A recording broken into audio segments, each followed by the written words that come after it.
करे तो let's see what happens. अच्छा जी, अब हम बात कर लेते हैं कमेटी गेट के हवाले से। कमेटी गेट क्या है कि एक स्कैंडल सामने आया है। स्कैंडल सामने ये आया है कि उसके अंदर एक खातून के हवाले से कहा जा रहा है कि वो लोगों की कमेटियों के पैसे मैनेज नहीं कर पाई और उसके बाद जो है वो बहुत से लोगों के बड़े आजकल चूंकि आपको पता है व्हाट्सएप का दौर है, व्हाट्सएप के दौर में उन्होंने क्या किया कि काफी कमेटियां डाली और उसके बाद मैनेज ना करने के हवाले करने के बाद अब वो इनकारी हैं पैसे देने से भी और बाज़ औक़ात अभी वो कुछ बयान सैकड़ों खवातीन को इसमें किया गया, इन्वॉल्व किया गया। होता क्या यहाँ पे यूजुअली जो कमेटी डाली जाती है, पहले तो कमेटी वाली खातून होती थी, चलो जी वो कमेटी डाली है और कमेटी वाली आंटी लोग उन पे ट्रस्ट भी करते थे, ठीक है। लेकिन बहुत सारे लोग जो अब ऐसे हैं कि जिन पे आप ट्रस्ट चाहे करें, वो क्या करते हैं जब उनसे चीजें मैनेज नहीं होती तो फिर हम अक्सर देखते हैं कि ये लोग कमेटियां पहले ये बताना जरूरी है क्या कि कमेटी डाली क्यों जाती है। भाई कमेटी इसलिए डाली जाती है बचत के लिए, बचत करें। और क्योंकि आप कमेटी डाल के आप वो अपना, मिसाल के तौर पर मुझे एक मग खरीदना है, उस मग की मालियत है 6-7 लाख रुपए, मेरे पास 6-7 लाख रुपए नहीं है,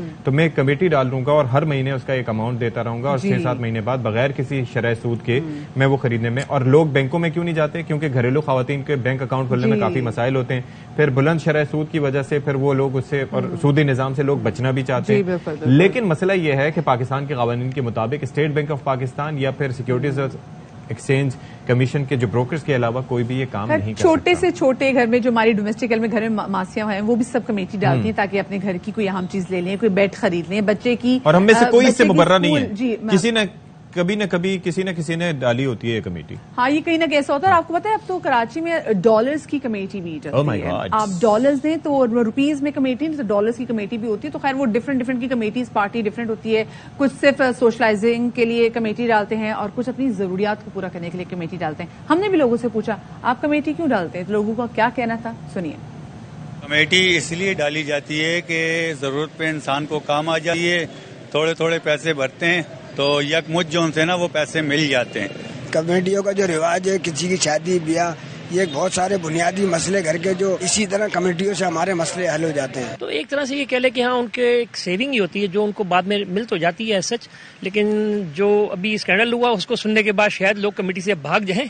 कमेटी सेविंग्स के लिए ऑफ कोर्स अगर आपने अपने पैसे सेव करने हो तो आप कमेटी डाले ताकि हर मंथ आपके लिए वो सेव होते रहे। पर्पस बेसिकली ये होता है कि एट अ टाइम हमारे पास इतने पैसे आ जाएंगे हम जो अपनी जरूरत पूरी करना चाहते हैं वो पूरी कर लें। तो ये है कि वही बंदा पैसे जो है अगर इकट्ठे आपके पास आ जाए तो बंदा जो है ना टाइमली कहीं इन्वेस्ट कर देता है। सेविंग करने के लिए कभी अच्छे वक्त में या बुरे वक्त में कमेटियां काम आ जाती हैं। कमेटी लोग अपनी सेविंग्स के लिए और फायदे के लिए, प्रॉफिट के लिए डालते हैं अपनी बचत करने के लिए, जैसे कुछ सेविंग हो जाए या कुछ हमें आगे जैसे काम आ जाए, कुछ पैसे मिल जाए हमें। अच्छा, लोग सेविंग्स के लिए कमेटी डालते हैं, जैसे भी आपने देख भी लिया और मैंने वही बात की ना कि एक सेक्ट ऐसा भी है जो कि सोशलाइजिंग के लिए, ज़रा पीआर बढ़ाने के लिए भी कमेटी डालते हैं। वो तो बहुत उनके मसले, लेकिन उनमें भी ऐसे होता है कि उनमें भी ऐसा ही होता है कि कमेटी लेके अक्सर लोग भाग सकते हैं। अच्छा, लेकिन चक्कर क्या है, हर लेवल पे क्यों लोग क्यों करते हैं? क्योंकि एक तो जो है वो कमेटी वाली खातून या जो भी अक्सर खवातीन ये मामला निजाम संभालती हैं,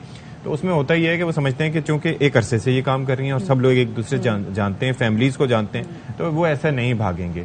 लेकिन मसला क्या है कि ज्यादातर जो लेन देन होता है कोई तहरीरी इसमें एग्रीमेंट नहीं होता, जो लेन देन होता है वो भी कैश की सूरत में। आप कौन सा स्टैम्प पेपर पे लिख रहे हैं तो उसमें फिर तो जनाब इस पर जरा बात कर लेते हैं। हमारे साथ माहिर कानून है सूफी इमदाद साहब, उनसे जरा जान लेते हैं कि भाई ये क्या है।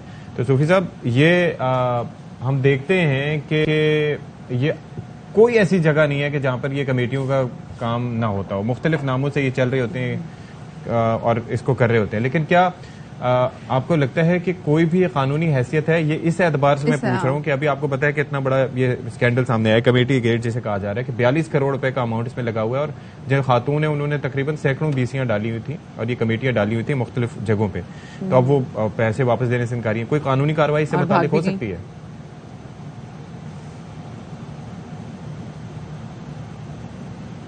इमदाद साहब, आप तक मेरी आवाज पहुंच रही है? सर, मैं इसमें कार्रवाई तो हो सकती है जी जी, क्योंकि एक्चुअली इशू ये है कि ये अनडॉक्यूमेंटेड इकोनॉमी का एक पार्ट है। जी जी। दूसरा ये है कि जब हम मोहल्लों में कमेटी डालते हैं ना, तब भी एक चीज का ख्याल रखते हैं कि उस बंदे के पास कमेटी रखते हैं जो बहुत शरीफ हो या जिसके पास पैसा हो, जो पैसा बाद में रिटर्न करेगा, जिसकी रिपुटेशन भी हो। पर ऑनलाइन सिस्टम की वजह से हम बहुत डिस्टेंस से बैठे हुए हैं नतीजा क्या निकलता है, हमें उसके बंदे के बारे में कोई पता नहीं होता। या तो हम हेयर शेक में बिलीव करते हैं, या इसके पास आप मैंने भी रखी है, आपने भी रखी है।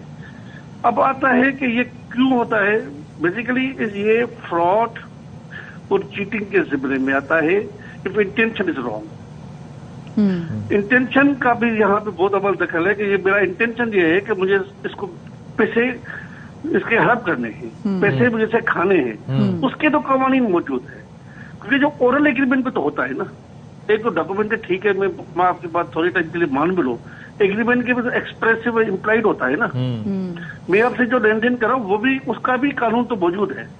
पर प्रॉब्लम ये है कि ये प्रूव करना है कि ये जो बंदे ने फ्रॉड किया है ये इंटेंशनली है, विलफुल है, तो फिर कवानीन मौजूद है, उसकी सजा भी हो सकती है, पकड़ भी हो सकती है, और ये उसका तदारक भी हो सकता है। ऑल राइट, लेकिन अगर अनडॉक्यूमेंटेड हो तो फिर कैसे हो सकता है? यानी कि अगर पैसों का लेन देन भी कैश की सूरत में हो और वो बंदा ये कहे, लेट्स से कि वो बंदा मतलब पकड़ा जाता है या खातून पकड़ी जाती है, वो आगे से कहें कि जी मेरे पास तो पैसे ही नहीं है, तो फिर पता चले वो कह देंगे फिर गवाहियां मैटर करेंगी।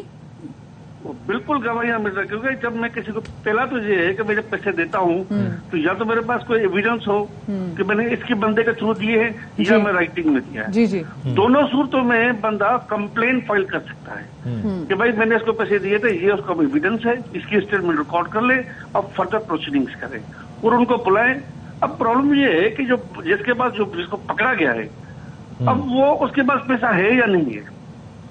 पैसा नहीं है तो फिर उसको कानूनी सजा मिलेगी, क्योंकि ये सेट और एग्जाम्पल है, डिटरेंस है ना। एक बंदे को आप छोड़ देंगे फिर दूसरे से करेगा। एक होता है इंसॉल्वेंसी, भाई मेरे डिफॉल्ट हो गया है। Default is something else. अच्छा, डिफॉल्ट की सूरत में क्या होता है फिर? डिफॉल्ट आपको जीनियन डिफॉल्ट और चीज होती है, भाई सुनामी आ गया, अब ये जैसे फ्लड आ गई या जैसे और चीजें आ गई, ये बिजनेसमैन कहते हैं यार वाकई इसका डिफॉल्ट हुआ है, ये पैसे तो देगा, इसको टाइम तो। पर मेरा इंटेंशन ये है कि मैं आपको चीट करूं, फ्रॉड करूं। फ्रॉड और default is something two different things. Fraud की सजा है, but there is a fine line. बिल्कुल बिल्कुल फाइन। पर ये इंटेंशन की बात कर रहे हैं हम, बात दोबारा आते हैं कि मेरा इंटेंशन ये है कि मैं आपको डिफॉल्ट। लेकिन कमेटी में कोई भी खातून, मैं वैसे आपसे पूछना चाह रही हूँ कि किसी शख्स ने हमारी कमेटियां खा ली हैं, ठीक है, मेरे पास अगर ये डॉक्यूमेंटेड नहीं है, इट्स अनडॉक्यूमेंटेड, तो या तो अगर मेरे पास मैं उसको पैसे ट्रांसफर करती हूँ तो ठीक है, मुझे बैंक ट्रांजेक्शन दिखा सकती हूँ, और अगर छोटी अमाउंट है तो मैंने उनको वैसे दे दी, तो मैं मेरे साथ जो और लोग जिन्होंने कमेटियां डाली हैं उनकी गवाहियां भी मैं उनको साथ ले जाऊंगी, मैं अदालत चली जाती हूँ। अदालत उनसे कहता है कि जी आपने इनके साथ फ्रॉड किया, तो आपने इनको चीजें वापस करनी है। अब जो करप्ट है, यानी कि जिसने जो पैसे लेके वैसे ही भाग गया हुआ है, खैर भागा के वो तो अदालत में मौजूद है, वो कहते जी मैं तो अदा ही नहीं कर सकता, मैं तो दे ही नहीं सकता, और मैं अगर आपकी 72 करोड़ रुपए हैं तो मैं 5-5 हजार करके हर महीने दे सकती हूँ, तो दिन अदालत क्या कर सकती है? ये सिविल सेट से क्रिमिनल एग्रीमेंट भी देखा जाता है। अच्छा, ठीक है ना। सिविल इश्यू में तो ये जो आप बात कर रही हैं वो तो समझ में आती है जब ये डिफॉल्ट हो जाए। अच्छा, पर यहाँ मुझे ये प्रूव करने होगा कि इसकी इंटेंशनली रॉन्ग थी, तो वो सजा की बचने से भी आपको कहते हैं भाई पैसे तो दूंगा, थोड़ा मुझे टाइम लाइन दो। पर ऐसा नहीं हो सकता कि वो सारी उम्र 5-5, 2-2 हजार देता रहे, फिर कोई बंदा बोलेगा इसको जेल में डालो। अच्छा, लेकिन अगर फर्ज करें कि किसी शख्स के असासे, जैसे यहाँ पर मामला है 42 करोड़ का, अब वो खातून का ये है कि वो लोगों को जो जरा सा बात कर रहे हैं, आवाज उठा रहे हैं, तो उन पे उनको नोटिस भी भिजवा रही हैं, ठीक है जी, कि इस तरीके से कि आप मुझे हैरेस कर रहे हैं और इस तरीके से। तो दूसरी चीज अपनी जगह ये है कि अगर वो कहती हैं कि जी मेरे असासों की मालियत ही नहीं है इतनी और मैं दे सकती हूँ या जिस भी तरीके से दे सकती हूँ अपनी सहूलत के मुताबिक, तो इस पे कोर्ट क्या कह सकती है? क्योंकि इंटेंट जानना तो एक बड़ी मुश्किल, आपके दिल में क्या है ये तो जानना बहुत मुश्किल होता है सर। क्राइम को डिफाइन करने के लिए ये जरूरी देखा जाता है कि तो एक रोड पे एक्सीडेंट हो जाए, एक में किसी को गोली मार दूं, they are two different things. Road पे एक्सीडेंट जो होता है उसकी इंटेंशन नहीं होती, हाँ, प्रीमेडिटेटेड नहीं होता। वो गोली मारता हूं तो मेरी इंटेंशन ये है मैं इसको मारूंगा। यहाँ भी कमेटी में इंटेंशन ये है कि भाई मैं सबको आस्ते आस्ते नंबर 1 पे पैसे दूंगा, वो सबकी खुशहाली होगी, प्रॉस्पेरिटी होगी, पॉजिटिव एम तो ये है। पर नेगेटिव एम है कि सब में से मैं खा जाऊंगा, तो ये क्रिमिनल एलिमेंट है।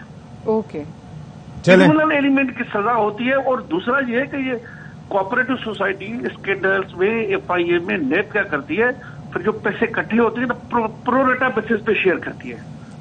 पर किसी के पास 10 लाख रुपए आपके पास आ गए हैं, वो क्लेमेंट्स बहुत ज्यादा है, तो वो प्रोरेटा बेसिस पे सबको पैसे देते हैं। तो किसी को 1000 दिया, किसी को 5000 दिया, किसी को जो जिसका जितना हिस्सा होगा ना, उस हिसाब से शुरू होता है सर। चलें, ठीक है। कानून मौजूद है, सजा मौजूद है, चीटिंग, फ्रॉड, 420, 413, जो ये बहुत सारे सेक्शन लग सकते हैं बॉस। बस कोशिश की जाए कि जो चीजें वो डॉक्यूमेंटेड भी हों। बहुत शुक्रिया जी, इमदाद हुसैन साहब हमारे साथ मौजूद हैं। और पैसों के लेन देन तो डॉक्यूमेंटेशन इसलिए भी जरा जरूरी है क्योंकि जब आप टैक्स फाइल करने जा रहे थे ना, तो छोटी छोटी अमाउंट जो है ना फिर वो बड़ी मुसीबत करती है अगर आपके पास प्रॉपर डॉक्यूमेंटेशन ना हो।